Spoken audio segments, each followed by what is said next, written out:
Aquí estaba yo, parada frente a la Junta Directiva de Innovaciones Ápice, la misma junta que mi todavía marido, Carlos, había cultivado con tanto esmero.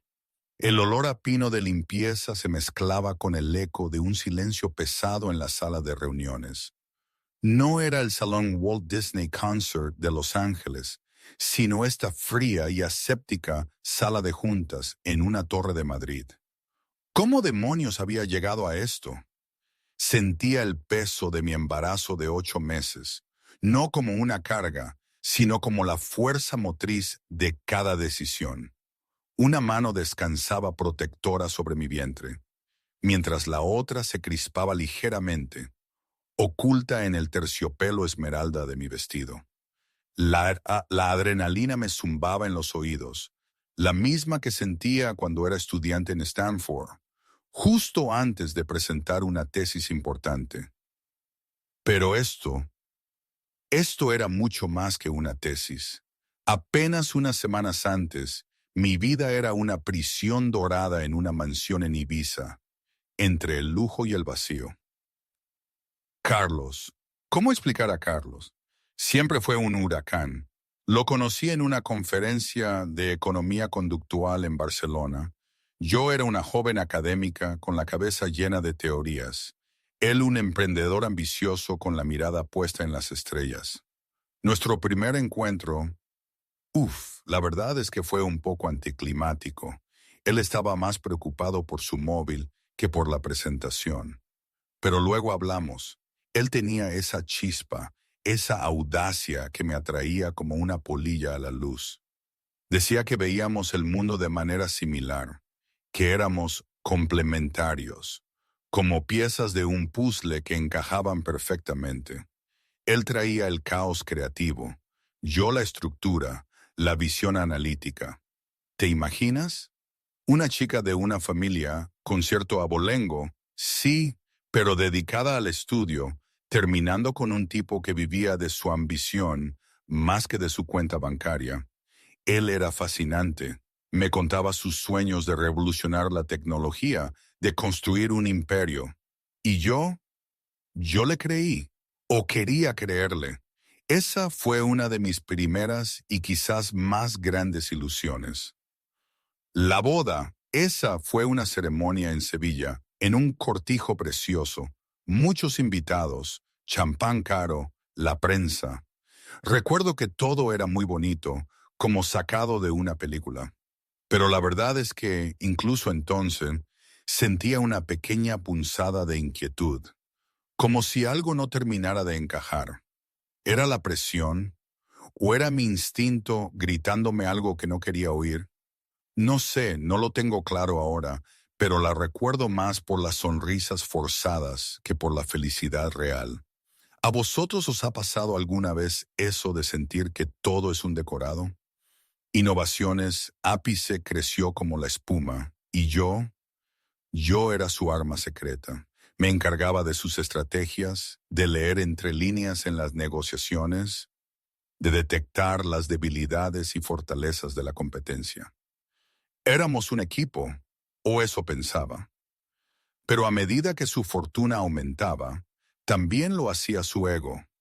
El Carlos que conocí, el ambicioso pero cercano, empezó a desvanecerse.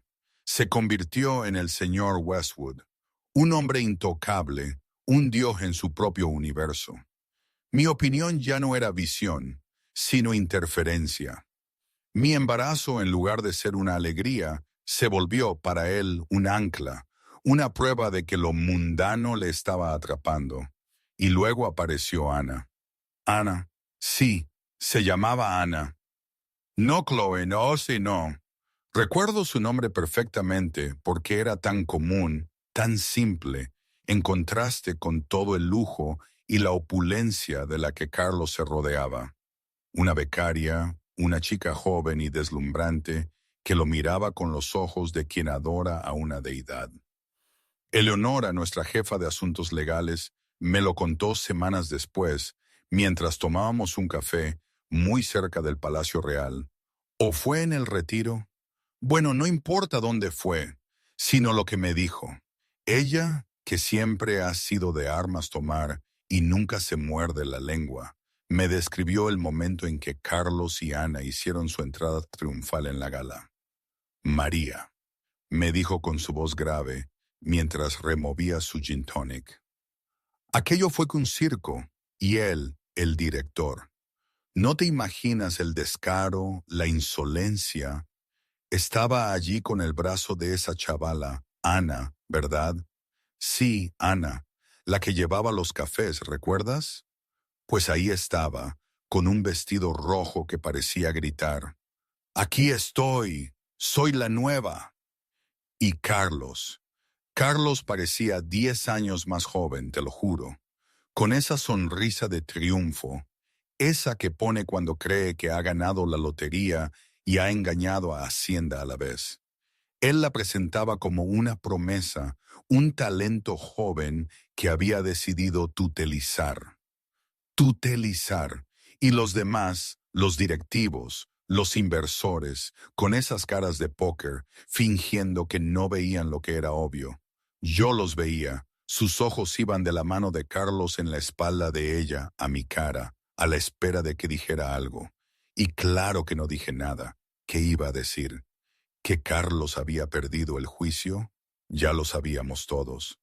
Eleonora movió su copa y añadió, pero ¿sabes lo peor, María? No era solo que la trajera, era que la estaba utilizando como una puñalada pública contra ti, una declaración de guerra en tu propia casa. Y en su casa también, que para el caso es la misma. La jefa de legales, Eleonora, siempre fue mi única aliada, la única que me veía con respeto, no como la esposa de... Eleonora me lo dejó claro. Esto no era solo una infidelidad, era una afrenta directa, un menosprecio calculado. Ella me había acompañado en mi viaje de superestratega secreta a esposa florero y finalmente a esposa embarazada a la que ocultar. Y al día siguiente de la gala de Madrid, cuando ella me buscó en casa, la historia que me contó fue la gota que colmó el vaso. Fue entonces cuando me dije, hasta aquí. Mi padre, que en paz descanse, siempre decía, María, la gente olvida lo que dices, olvida lo que haces, pero nunca olvida cómo les haces sentir. Y Carlos me había hecho sentir invisible, prescindible, estúpida. Momento para un pequeño desahogo, ¿eh? Aquí tengo que parar un segundo. ¿De verdad la gente actúa así? Es que, pensándolo bien, toda esta situación con Carlos era tan grotesca que a veces me parecía una comedia de enredos muy mala. Quiero decir, un tipo que lo tiene todo, absolutamente todo, y que decide jugárselo todo ¿por qué? Por validación, por la emoción del riesgo, por sentirse el rey del mambo a toda costa. En mi familia siempre hemos valorado la discreción, el trabajo bien hecho y el respeto. Mis abuelos venían de una época donde la palabra dada valía más que cualquier contrato. Y de repente, aquí estaba yo, viviendo una telenovela barata. El ego de Carlos era tan gigantesco que, de verdad, llegó un punto en el que creía que las leyes de la física, la moralidad y hasta las reglas del matrimonio no se aplicaban a él. Pensaba que podía salirse con la suya siempre. Y lo más triste es que mucha gente a su alrededor le permitía creerlo. Supongo que por eso yo tuve que ser la que le recordara que incluso los imperios más grandes pueden caer por el peso de su propia arrogancia. Es fascinante y aterrador a la vez, ¿no creéis? Me pregunto si de verdad entendía lo que hacía o si vivía en una burbuja de autoengaño. Es complicado. Mi padre, recuerdo una vez que de niña me llevó a la huerta de nuestro caserío en Huesca. Estábamos plantando tomates. Él me dijo, María, si quieres que algo crezca fuerte y sano, tienes que cuidarlo desde la raíz. Y a veces, para que una planta débil no arruine todo el cultivo, hay que arrancarla de cuajo, por mucho que duela. Yo no entendí entonces la metáfora, pero su voz, su paciencia, la sabiduría que desprendía, siempre se quedaron conmigo. Carlos nunca hubiera entendido esa lección. Para él todo era fachada, brillo, el árbol más alto, sin importar si sus raíces eran superficiales o estaban podridas. Así que, después de la gala, mi decisión estaba tomada. Ya no iba a ser la mujer pasiva que él esperaba. No iba a llorar, ni a rogar, ni a esconder mi humillación. Él me había subestimado, y esa era, siempre lo supe, su mayor debilidad. Era doctorada en economía conductual, ¿recuerdas? Sabía leer patrones, predecir comportamientos, sobre todo los irracionales. Y el comportamiento de Carlos era cada vez más errático, más desesperado. Empecé a indagar, no buscando al amante. Eso me parecía insignificante, un mero síntoma.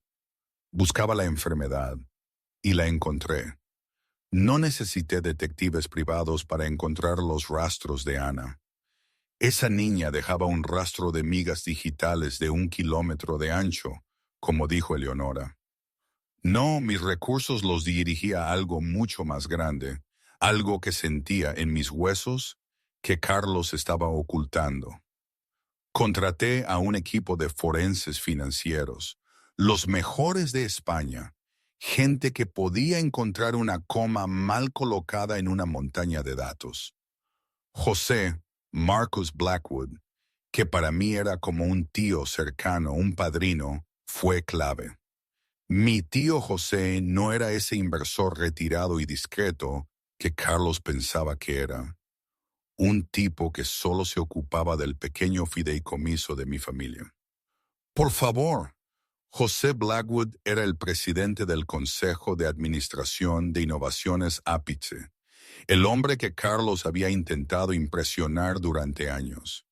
Y por supuesto, José siempre había sabido de mi participación y la de mi familia en la empresa. El 12% de las acciones fundacionales de Ápice bajo un fideicomiso ciego a mi nombre. Un detalle que Carlos nunca se molestó en investigar, demasiado ocupado en su propio brillo. Él me veía como una simple académica, una esposa complaciente, nunca se molestó en rascar bajo la superficie.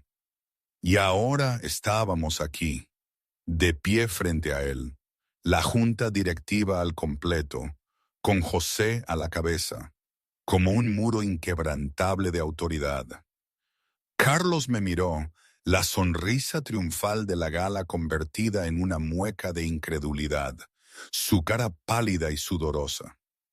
Ana, la estrella del futuro, se había encogido a su lado, su vestido rojo ahora chillón, vergonzoso.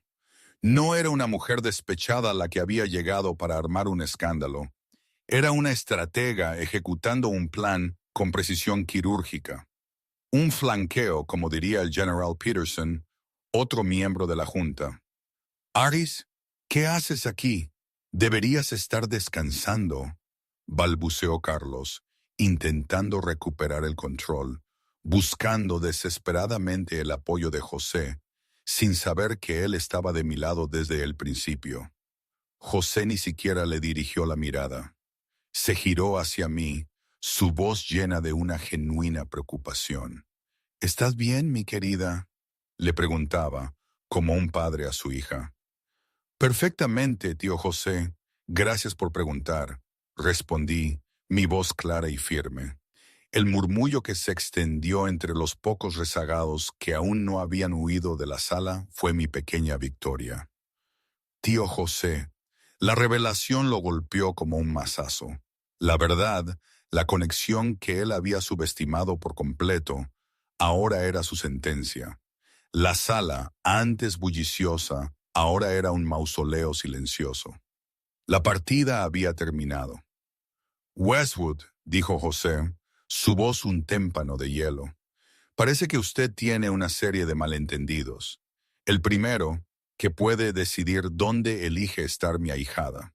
El segundo, y mucho más crítico, es que la comodidad de sus invitados sea nuestra principal preocupación esta noche.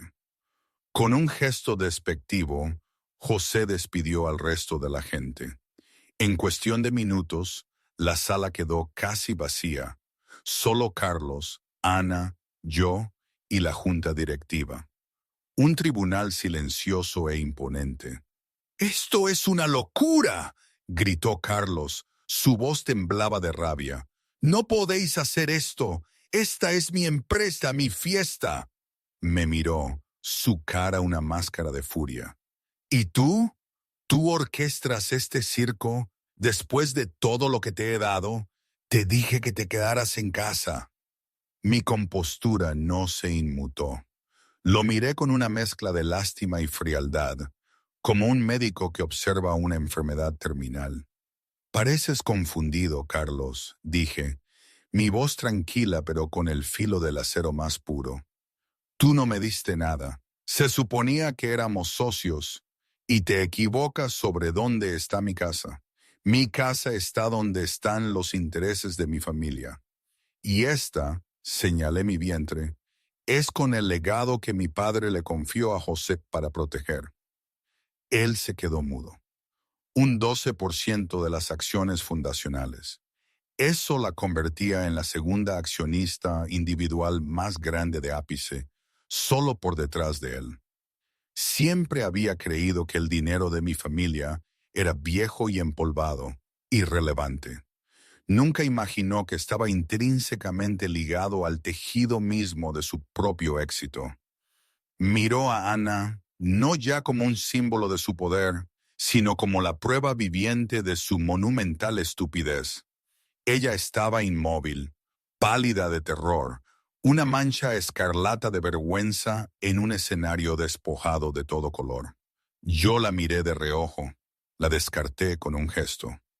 «Carlos, ¿esto es por lo que estabas dispuesto a arriesgarlo todo? ¿Por una niña jugando a disfrazarse? No solo me subestimaste a mí, subestimaste tu vida entera». Sus palabras eran dagas afiladas. El peso de ese silencio era asfixiante. «Un 12%, balbuceó. Eso no es posible. ¿El papeleo? Lo revisé todo». «Revisaste lo que yo quise que vieras», repliqué. «El fideicomiso lo estableció mi padre mucho antes de que te conociera. Fue diseñado para ser discreto. Tú viste el nombre de la institución financiera, no el beneficiario. Estabas tan cegado por tu propio brillo que nunca se te ocurrió que mi familia podría tener el suyo propio». Di un paso hacia el escenario, obligándolo a bajar la mirada. La dinámica de poder se había invertido por completo. Me veías como la doctora Maria Thorne, la académica, la esposa tranquila y leal. Nunca te molestaste en buscar más allá. Nunca preguntaste sobre los detalles del modesto fideicomiso que pagó mi educación en Stanford de principio a fin, que nos permitió mantenernos mientras tú programabas en un garaje, viviendo de ramen y ambición. Ese capital inicial, Carlos, ¿de dónde creíste que salió? ¿Del cielo? Cada pregunta era un golpe de martillo, desmantelando el mito del hombre hecho a sí mismo que él había construido con tanto cuidado. Había reescrito nuestra historia, erigiéndose como el único protagonista, el visionario que nos había sacado a ambos de la oscuridad. Ahora yo estaba restaurando el texto borrado, revelando que no había sido una pasajera en su viaje. Había sido yo quien había pavimentado el camino. Carlos buscó una vía de escape, pero estaba rodeado. Los miembros de la Junta, como estatuas, con sus caras impasibles, su juicio ya dictado, dirigió su furia al único blanco disponible. «¡Fuera!», le gruñó a Ana, que se encogió como si la hubieran golpeado. «Esto no tiene nada que ver contigo. ¡Lárgate!». Ana alternó su mirada entre el rostro enfurecido de Carlos y mi expresión fría y calculadora. Era un peón en un juego cuyas reglas apenas empezaba a comprender. Abrió la boca para hablar, la cerró, con los ojos llenos de lágrimas. Agarró su vestido escarlata, se dio la vuelta y salió corriendo, sus tacones resonando en el mármol, un ritmo frenético y desesperado, hasta desaparecer por una salida lateral. Un espectro fugaz del error colosal de Carlos. Él ni siquiera la vio irse. Su atención estaba puesta solo en mí. Así que de esto se trata, espetó con desdén, intentando recuperar algo de control, de reencuadrar la narrativa. ¿Dinero? ¿Es esto un chantaje? ¿Encuentras que tienes alguna ventaja y decides montar este elaborado golpe para qué? ¿Un acuerdo de divorcio más grande? Una débil sonrisa de lástima asomó a mis labios. Divorcio. Oh, Carlos, sigues pensando 3 jugadas por detrás. Un divorcio es una negociación entre iguales. Tú y yo ya no somos iguales.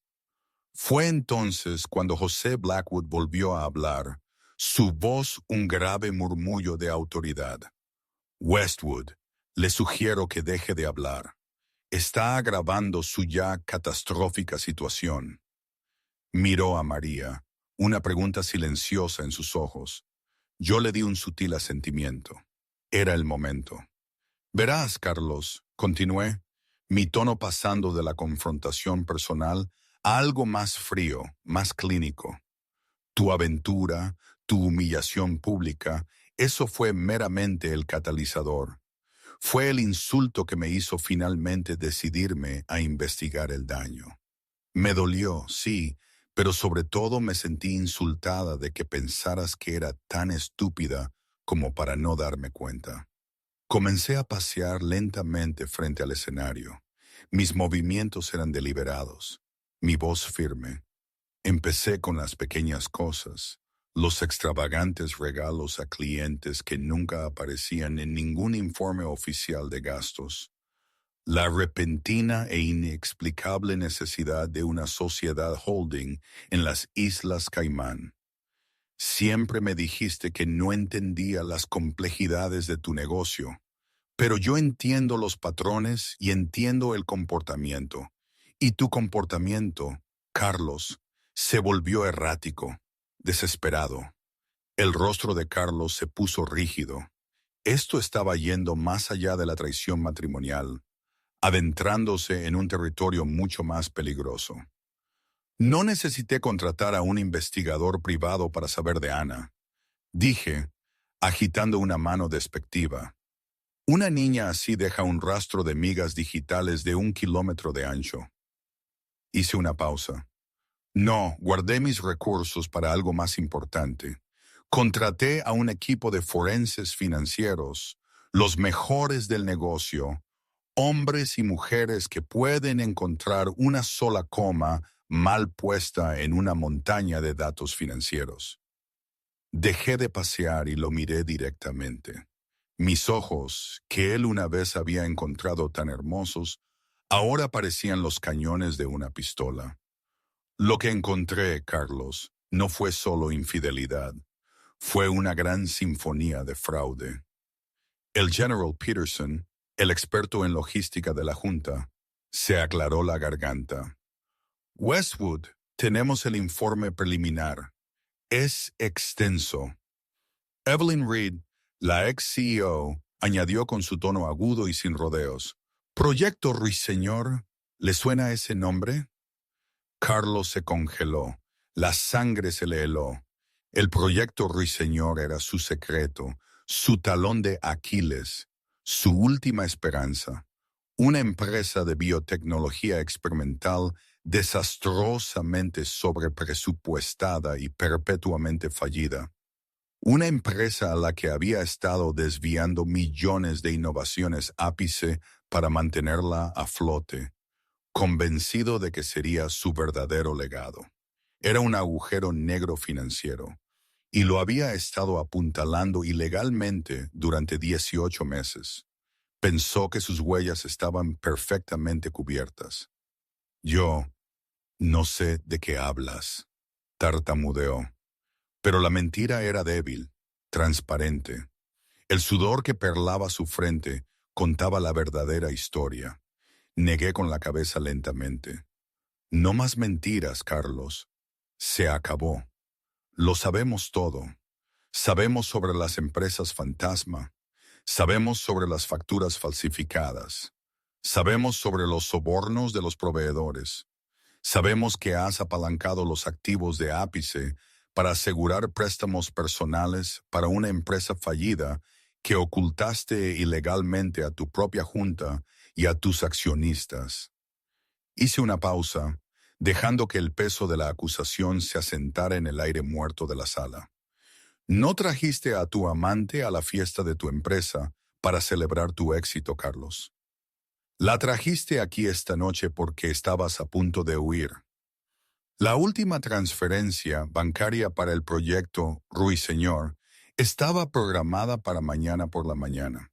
Ibas a drenar el último capital accesible, volar a un país sin tratado de extradición y dejar el cráter humeante de innovaciones Ápice para que el resto de nosotros nos encargáramos. Mi voz bajó a un casi susurro, teñida de un desprecio que era más devastador que cualquier grito. No estabas celebrando un nuevo futuro. Estabas celebrando tu escape, pero simplemente no pudiste resistirte a un último alarde arrogante, ¿verdad? Tenías que restregármelo por las narices. Y eso, Carlos, concluí, mis ojos fijos en los suyos, fue tu error fatal. El nombre Proyecto Ruiseñor flotó en el aire como una nube tóxica invisible. Para Carlos era el sonido de su propia campana de muerte. La sangre se le fue de la cara, dejándole un brillo enfermizo y grisáceo bajo las duras luces de la sala. Me miró, no como a su esposa, sino como a una fiscal que acababa de presentar una prueba irrefutable. La intrincada red de mentiras que había tejido durante años acababa de ser destrozada en un solo momento devastador. ¿Cómo? La palabra fue un susurro ahogado, un jadeo en una realidad que se derrumbaba. ¿Cómo es posible que lo sepas? Mi expresión se mantuvo de fría indiferencia, la mirada de una científica observando una reacción química predecible. Parece que olvidas, Carlos, que antes de ser tu esposa, fui una economista especializada en modelos de comportamiento. Construyo modelos predictivos basados en patrones de irracionalidad humana. Y tu característica definitoria, tu defecto fatal, siempre ha sido tu monumental ego. Simplemente construí un modelo basado en eso. Señalé la cara impasible de Michael Chen, el director financiero, que había vuelto a la sala y ahora estaba cerca de la junta, su rostro una máscara de grimosa resolución. Michael y yo hemos estado hablando durante semanas. Carlos giró la cabeza hacia su director financiero, un hombre al que siempre había considerado leal, aunque tímido. «Michael, me traicionaste». Michael Chen se enderezó la corbata. Sus manos temblaban ligeramente, pero su voz, por primera vez en la memoria de Carlos, fue firme. «Tengo un deber fiduciario con esta empresa y sus accionistas, señor Westwood. Mi deber no es con usted personalmente, especialmente no cuando sus acciones personales amenazan con destruir todo lo que hemos construido. La doctora Thorne se puso en contacto conmigo por algunas irregularidades que había detectado. Al principio me mostré escéptico, pero los patrones eran innegables, los números no mentían. Retomé la narrativa, mi voz implacable. Creías que Michael era un simple hombre de números, un contable. Lo subestimaste, igual que me subestimaste a mí. Asumiste que su miedo a ti era mayor que su integridad. Pero cuando se enfrentó a la evidencia de malversación sistemática a gran escala, Michael tomó la decisión correcta. José Blackwood volvió a dar un paso adelante, su presencia dominando el espacio. Sacó una delgada carpeta de cuero de dentro de su chaqueta. No la abrió. El gesto por sí solo era suficiente. El informe de contabilidad forense es condenatorio, Carlos, afirmó José, su voz desprovista de emoción. Tenemos copias digitales de transferencias entre cuentas de Ápice y las empresas fantasma que financiaban el proyecto Ruiseñor. Tenemos declaraciones juradas de 2 proveedores a los que presionaste para el esquema de sobornos. Estaban más que felices de cooperar a cambio de inmunidad. Evelyn Reed, la aguda miembro de la Junta, añadió su parte. Y tenemos a Anna Vance. Carlos la miró confundido. Ana, ella no sabe nada de mis negocios. Oh, sabe más de lo que crees, dijo Evelyn con una sonrisa irónica y sin alegría. O más bien, tiene más de lo que crees.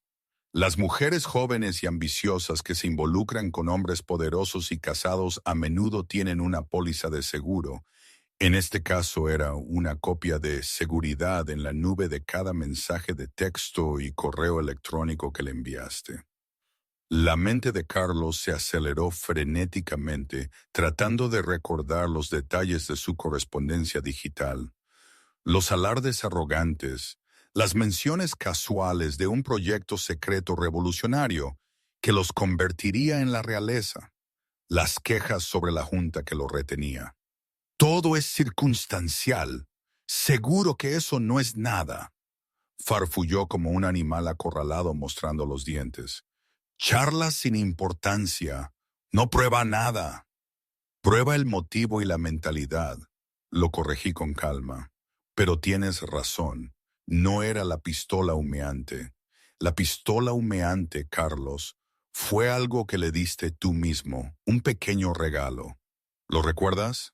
Hice una pausa, dejándolo retorcerse en el silencio. Hace unas semanas, continué, le diste un portátil nuevo, de última generación, un regalo a tu protegida para ayudarla con su trabajo. Lo que no sabías es que nuestro departamento de TI, bajo la instrucción del señor Chen, ya te había marcado como un riesgo de seguridad interno. Todo nuevo dispositivo conectado a la red de APIs, especialmente uno dado a una becaria junior, sin razón aparente, está sujeto a una revisión de seguridad. En ese portátil, Michael Chen añadió su voz, cobrando fuerza. Encontramos una unidad oculta particionada. En esa unidad había una sola carpeta. Proyecto Ruiseñor. Terminé por él. El plan de negocios completo. El prospecto de financiación fraudulento. La tasa de consumo real y catastrófica. Y lo más importante, tu estrategia de salida, completa con detalles de una nueva identidad y un itinerario de vuelo de solo ida a Belice, reservado para mañana por la tarde. Fue un jaque mate tan completo, tan total, que Carlos no pudo hacer más que mirar al abismo que acababa de abrirse bajo sus pies. Había sido superado en cada movimiento. Su arrogancia había sido la llave de su propia prisión.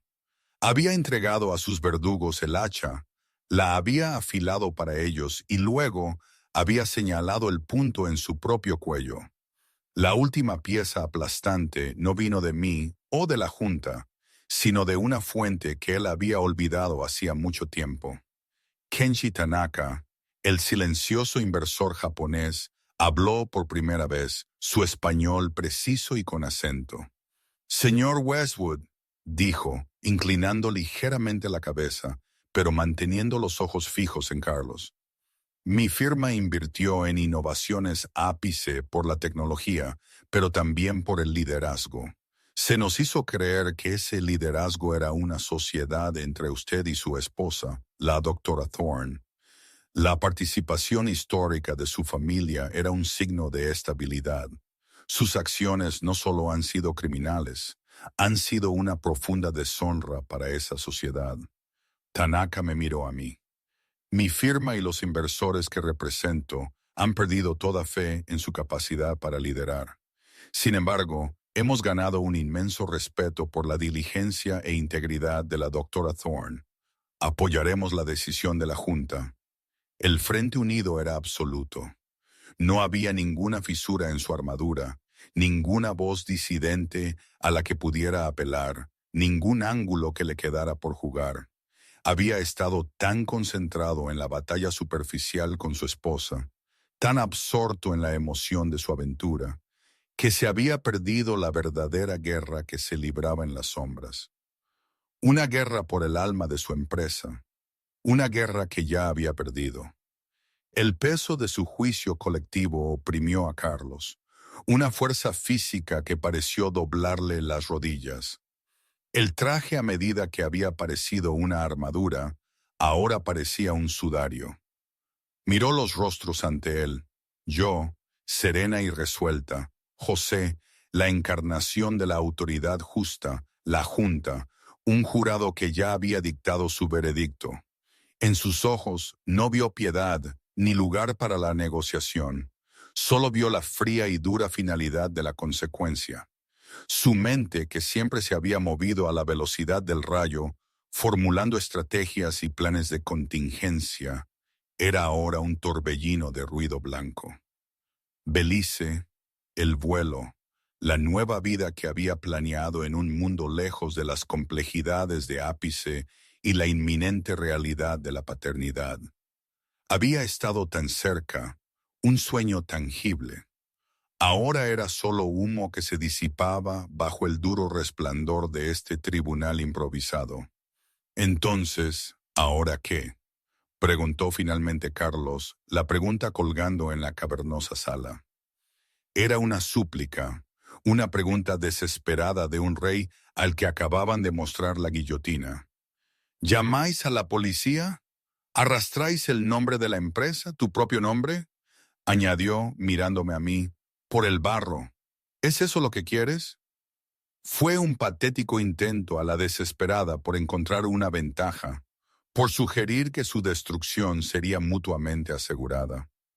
José Blackwood respondió, su tono no dejaba lugar a dudas. No habrá espectáculo público, Carlos. No si se puede evitar. La reputación de Innovaciones Ápice es primordial. Tenemos una responsabilidad con nuestros empleados y nuestros inversores legítimos. Un escándalo público de esta magnitud sería devastador para ellos. Dio un solo paso adelante, levantando una mano para prevenir el destello de esperanza en los ojos de Carlos. No confunda nuestra discreción con debilidad. Sus opciones esta noche se limitan a dos. Ambas terminan con su salida completa y permanente de esta empresa. Señaló a Eleonora Vance, la jefa de legales, que había permanecido en silencio, su expresión indescifrable. Ella dio un paso adelante, colocando una delgada carpeta y un bolígrafo en el borde del escenario. La opción 1, continuó José, es la difícil. Hago una llamada telefónica. En 10 minutos, los detectives de la División de Delitos Económicos de la Policía Nacional entrarán por esa puerta. Lo arrestarán. Será juzgado por malversación, fraude de valores y media docena de delitos más. Probablemente pasará la próxima década o más en una prisión federal. Ápice emitirá un comunicado, denunciará sus acciones y cooperará plenamente con la acusación. La empresa sobrevivirá, pero quedará herida. Su nombre será sinónimo de deshonra. Carlos se encogió. La palabra prisión fue un golpe físico. La opción 2, dijo José, bajando la voz, es la limpia. Dentro de esa carpeta está su renuncia completa e inmediata como CEO y presidente del Consejo. También contiene un documento que transfiere toda su participación accionaria en Innovaciones Ápice, el 28% de ella, a la fundación controlada por María como restitución por los fondos que malversó. Lo firmará esta noche. Mis acciones, exclamó Carlos ahogándose. Eso es todo. Eso vale cientos de millones. Es una fracción de lo que estaba preparado para robar y una miseria por el daño que ha causado, interrumpió Evelyn Reed con brusquedad. Considérenlo una ganga. Si firma, prosiguió José, se le permitirá salir por esa puerta. Emitiremos un comunicado mañana por la mañana anunciando su jubilación inmediata por motivos de salud personal. Manejaremos las consecuencias del proyecto Ruiseñor internamente. No se llamará a las autoridades. No le quedará nada de esta empresa, pero tendrá su libertad. Será borrado de la historia de Ápice, pero no estará en una celda. Carlos miró la carpeta y luego a mí. Mi rostro estaba tranquilo, pero mis ojos tenían un brillo que no pudo descifrar del todo. No era odio. Era una finalidad profunda, casi agotada. Esta era mi justicia, no venganza, sino un reequilibrio de la balanza. No solo le estaba quitando su empresa, estaba recuperando mi vida, mi seguridad, el futuro de nuestro hijo, todo lo que él había jugado. Sabía que no era una elección en absoluto, una vida de estatus y riqueza disminuidos frente a una vida tras las rejas. Su ego gritó en protesta, pero su instinto de supervivencia, el único Dios verdadero que siempre había adorado, se hizo cargo. Lenta, temblorosamente, se arrodilló en el escenario. Sus rodillas, enfundadas en mil de lana, se encontraron con el suelo. Era la postura de un rey que se rinde. Extendió la mano para coger el bolígrafo. Su mano temblaba tan violentamente que apenas pudo agarrarlo. Le quitó la tapa y abrió la carpeta. La jerga legal nadó ante sus ojos, pero sabía lo que decía. Era la abdicación de todo su mundo. Con una mano temblorosa, garabateó su firma, la firma que había lanzado una empresa de miles de millones de euros, en la línea inferior.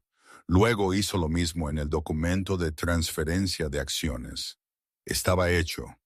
Con 2 trazos de un bolígrafo, había pasado de titán a paria. Empujó la carpeta lejos de él como si fuera radioactiva. Se levantó, sus movimientos rígidos, robóticos. Era un fantasma en su propio salón.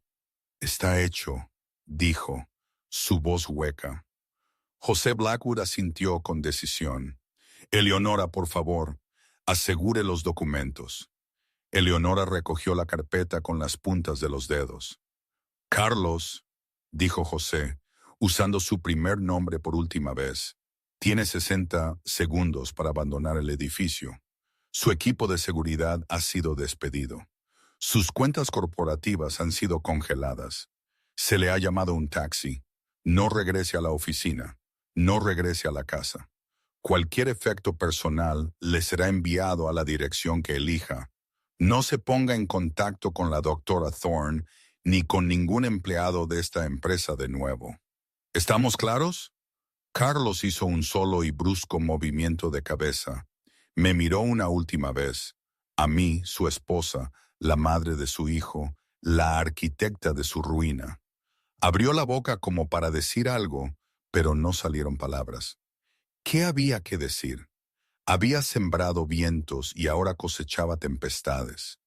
Se dio la vuelta y bajó del escenario, no hacia la gran entrada, sino hacia la salida lateral que había usado Ana.